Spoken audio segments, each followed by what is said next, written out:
Fox just got done interviewing me about Trump's firing of the Register of Copyrights here in the United States. Let's talk about it. But before we do, I'm Kristen Roberts, award-winning intellectual property attorney, strategist, and law firm owner here in San Diego, California. I help 7- and 8-figure businesses take their IP and turn them into profit engines. I know this sounds like boring government drama, but it is actually really important, particularly if you do anything creative.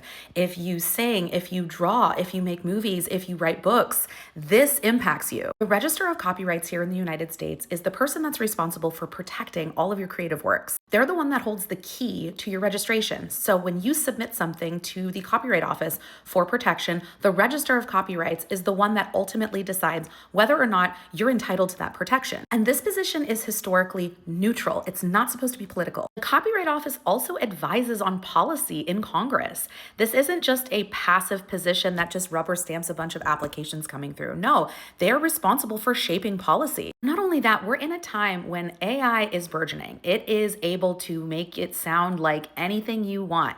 It can copy your style, it can copy your voice, it can copy the way you write, and obviously that has implications for things like copyright ownership. And right now we need strong copyright leadership to make sure that the laws keep up.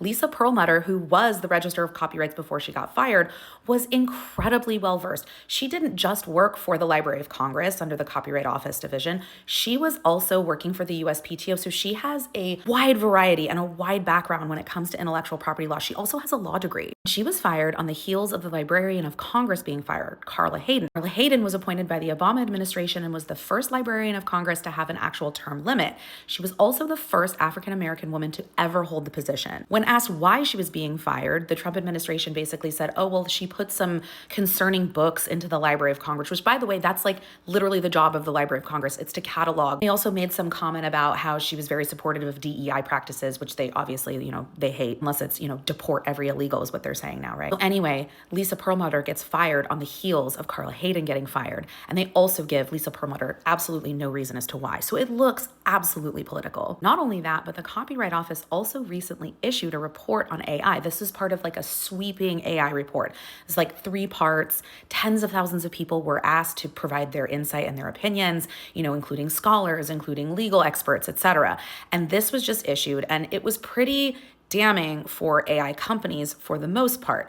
So we also know that Elon Musk has been pretty heavy on we should be letting Grok train on whatever we want it to train on. So, it also looks like the administration could have been persuaded after this report came out, which also looks really politically motivated. If you care at all about like owning your work, making sure you get paid for your work, or, just like making sure your stuff doesn't get stolen online, you